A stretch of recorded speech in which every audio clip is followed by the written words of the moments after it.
Estamos voltando com a entrevista com o nosso, eu vou chamar assim, nosso companheiro João Pedro Stedley. Muito obrigado. Eu queria que você agora discutisse um pouco saídas. Até quando resiste esse governo Temer, que obviamente vive dificuldades? Nós já dissemos aqui, deu um golpe, mas ele vive dificuldades enormes face a inúmeros aspectos que você pode analisar.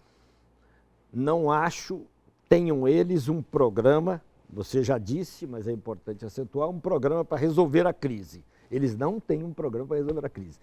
Eles têm um programa para garantir os lucros dos rentistas, na essência, porque o orçamento está sendo pensado para isso, você também já disse. Quais são as saídas? Estou falando, inclusive, do ponto de vista político. Como programa econômico, qual é a proposta que os movimentos populares, as forças políticas de esquerda e verdadeiramente democráticas têm para o país? E se este governo resiste a uma evidente deterioração que nós estamos assistindo. Bem, para nossa sorte, como eu disse, é bom ser marxista cristão, que é o meu caso. Acho que tu é mais ateu, né? Não, eu não sou cristão. A marxista eu posso dizer que sim. Eu tenho uma formação religiosa cristã, mas na teoria me considero um seguidor de Marx. Eu sei que você é. E o Marx nos ajudava a entender que na sociedade tudo é contraditório, que é a teoria da dialética. Bem, então, qual é a nossa sorte como contradição dialética desse golpe? É que o golpe, ele tem várias contradições graves. Primeira, não é um plano que vai tirar a economia da crise. 30, 60... E mesmo o Fernando Henrique, em 98, tirou o país da crise. Tá? Eles não vão tirar a crise. Portanto, os problemas vão aumentar. Segunda contradição. Não é um plano que consiga distribuir migalhas para os mais pobres. Eles querem tirar. Eles querem tirar. O Até Getúlio deu salário mínimo. O Getúlio, inegavelmente, pai dos pobres. Foi inegável. CLT. Que eles querem acabar agora? 64. O milagre econômico deu emprego e renda. Deu emprego. Quase e a população votava na arena. É verdade. Fernando Henrique acabou com a inflação, que comia o salário, e botou frango a R$1 ao quilo. O povo reelegeu Fernando Henrique em 98. 94 eu vim com o Lula aqui, no 2 de julho. Caminhamos aí. E Lula estava bem até naquele momento. Nós achávamos que ia ganhar as eleições. Ia ganhar, acompanhamos. Em 3 meses você foi. E o Fernando Henrique mudou. Bom, e agora o que eles vão dar para o povo? Nada. Então isso é uma contradição. O povo que não foi para a rua até agora pode ir para a rua contra o governo, em função dos problemas econômicos que se agravam. E com a retirada de direitos. Com a retirada de direitos, de emprego, de salário, o salário médio já caiu quase 30%. Com a legislação trabalhista que eles querem aprovar agora. E a Previdência. Previdência Padical, em algum apoio popular. 49 anos de contribuição. Bom, no campo nós vamos trabalhar 10 anos a mais. É uma vergonha. Terceira contradição. Eles não têm unidade política. Para você fazer com sucesso uma operação dessas, teria que ter um núcleo político unificado, que tinha em 30, que tinha em 64 e que tinha em 94. Agora eles estão divididos. Ajudem a pensarmos juntos. Primeiro grupo, poder econômico. Os banqueiros, as multinacionais, que está lá o Meirelles. O Meirelles e o presidente do Banco Central são os zeladores do núcleo de poder econômico. Esse núcleo tem nada a ver com o Jucá, com o Renan, com o Temer. Eles odeiam os políticos, porque eles querem ter lucro. Eles não querem sustentar essa lumpenburguesia. Não.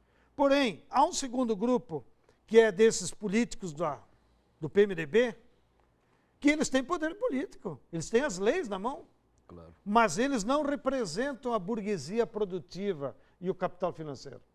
Ou seja, eles têm vergonha de toda eleição tem que passar dinheiro para o Jucá, tem que passar dinheiro para os Renan da vida, como bem explicou a semana passada uma carta da Tereza Collor para o Renan. Né?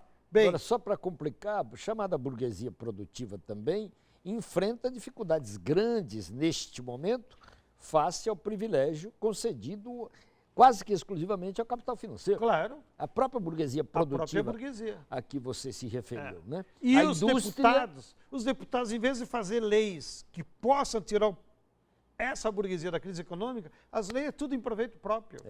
Bom, e o terceiro núcleo de poder político é o núcleo ideológico, que é o mais perigoso, que é a união da Globo com o Ministério Público Federal e o Moro, que fazem o que querem. E esse núcleo ideológico... E o Janot nesse meio, o Janot como uma figura E o Janot, chave. Ministério Público aí. Esse núcleo ideológico é o mais perigoso dos três. E ele não se conecta com os outros. Tanto é que eles prendem empreiteiro, prendem o Cunha, que não interessaria. Ao núcleo do Renan não interessava a prisão do Cunha, do Cabral. Não? Ao núcleo do poder econômico não interessava destruir as empresas, como eles estão destruindo. Então eles têm contradição entre eles. E é por isso que o governo golpista do Temer está com os dias contados. Porque ele não conseguiu dar unidade. E lá por São Paulo se comenta em voz corrente que o poder econômico já está se articulando para substituir o Temer. Eles estão tentando construir uma unidade com os tucanos, Fernando Henrique, etc., mas os tucanos não têm controle do Congresso. Então, a tendência, no meu modo de ver, é que eles vão por uma opção Nelson Jobim, que tem trajetória no STF, que tem trajetória no Congresso e daria unidade entre a burguesia.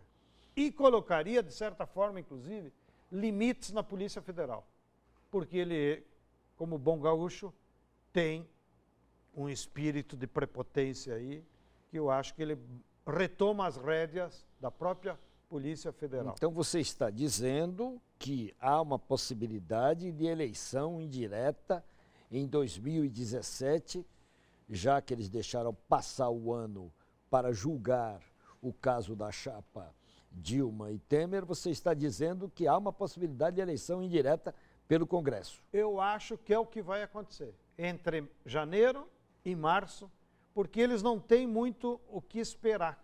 Então eles teriam que congelar, inclusive, porque no fundo, essas medidas que eles estão tomando, antipopulares, como eles mesmos reconhecem, é um tiro no pé, porque a médio prazo vai jogar a população contra eles. Então eles têm que resolver isso, eles têm que acalmar os conflitos que há na institucionalidade. Bom, e do nosso lado, dos movimentos populares, já disse, mesmo que eles elejam um novo presidente pela via indireta, nós temos que continuar com a bandeira das diretas já.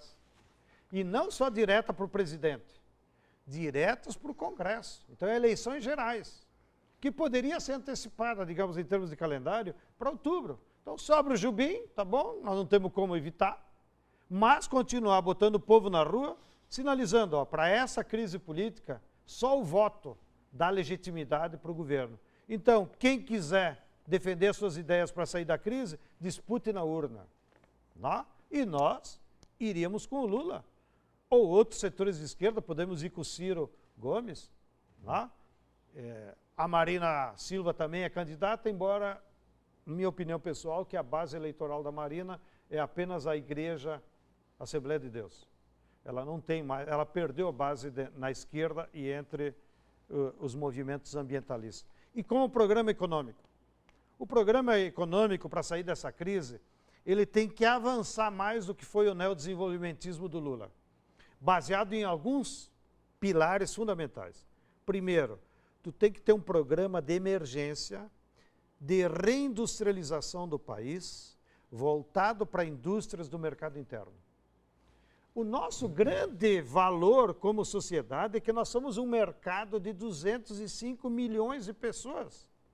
Você sabia que só 15% come queijo, come iogurte? Então, se nós potencializar para o povo brasileiro consumir, nós somos um país com um mercado interno quase igual ao dos Estados Unidos, que tem 240 milhões e é a maior economia do mundo. Só perde para a China. Não? Então, nós temos que potencializar o mercado interno. Como é que tu potencializa? Reindustrializando o país para dar emprego para esse povo produzir e ter renda para consumir. Então, as soluções da economia estão na reindustrialização e no mercado interno. Agora, como é que tu faz uma reindustrialização? Precisa de investimento. Aonde que está o dinheiro? Primeira medida, vá lá no Tesouro Nacional e faça um plano de... Aí sim vale o teto. Nós só vamos pagar tantos milhões por ano de juros.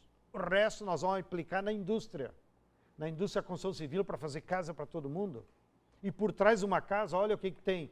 Não é só tijolo, é luz elétrica, é lâmpada, é o vidro da janela, é a porta. Quando tu estimula a construção civil de casa, de moradia popular, não é só resolver um problema do povo. Tu resolve um processo de indústria, porque a construção civil é a indústria mais rápida que dá resposta na população.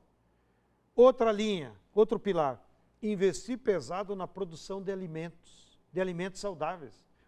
Qual é a maior riqueza que o Brasil tem? Terra e gente. Só falta uma política econômica que junte os dois. Então, se tem terra e tem gente, o governo diz, ó, ô meu povo, vamos trabalhar na terra, mas não é para plantar cana, não é para plantar eucalipto, que isso não resolve o problema da economia, resolve o problema da empresa. Nós vamos produzir alimentos para encher a mesa do povo brasileiro de comida, e comida saudável, sem venenos.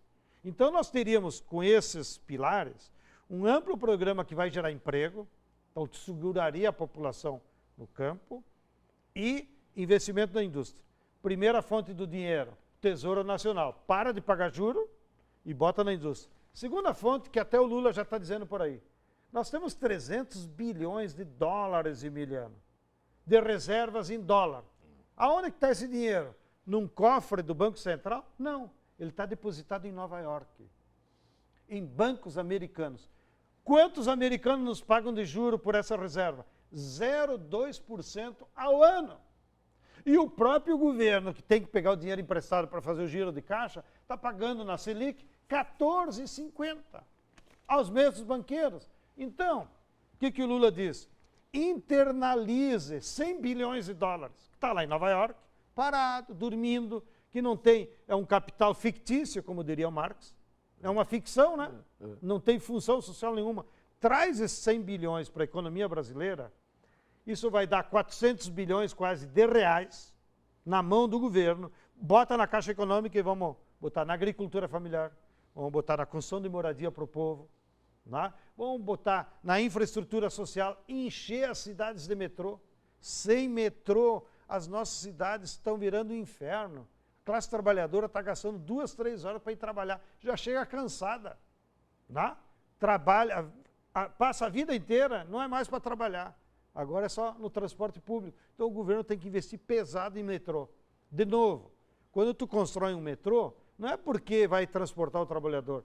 Atrás de um vagão, olha a indústria metalúrgica que tem, claro. Olha o trabalho que tem, a energia elétrica. Então, por aí você dinamizaria a economia. Então, estou dando as fontes de dinheiro que nós poderíamos aplicar. E parar com essa esculhambação do petróleo, que entregaram para os americanos, para a Shell, para a Exxon, para Chevron, e usar o petróleo, não para exportar como petróleo cru, como eles querem agora, usar o petróleo para desenvolver a petroquímica.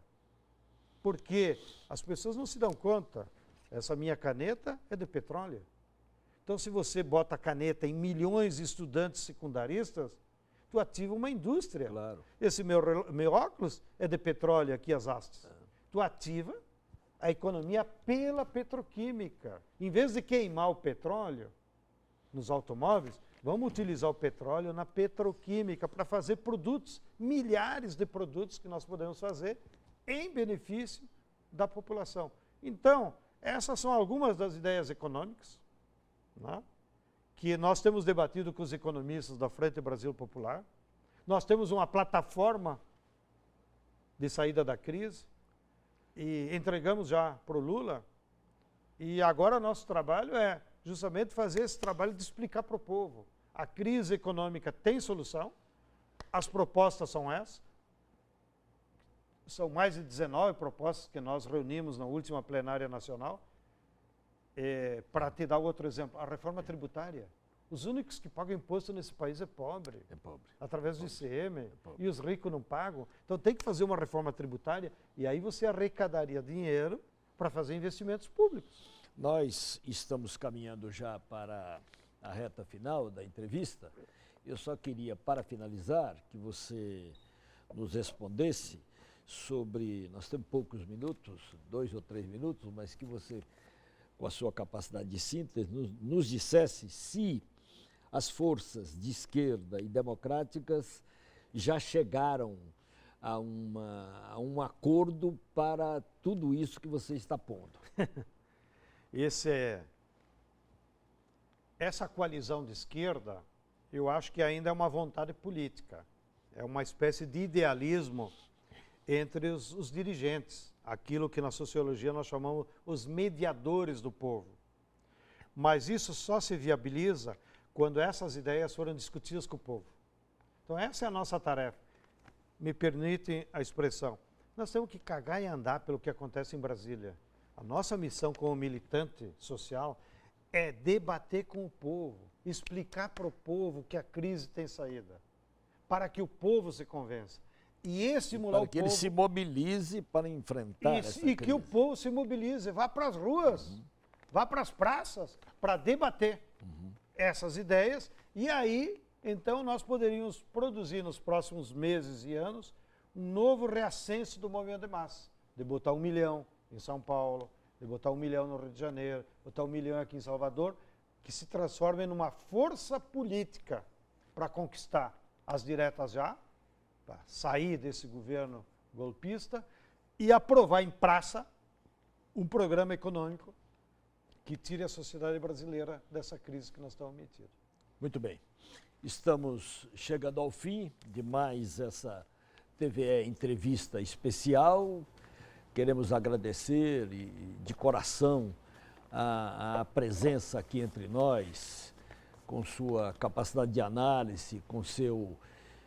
Tenho a ousadia de dizer com o seu amor pelo povo brasileiro. Aí tu acertou, Emiliano. Do João Pedro Stedley, que é um desses, sobretudo, um lutador do nosso povo, do povo brasileiro. Agradeço profundamente a TVE por ter me dado a alegria, a honra de dirigir essa entrevista.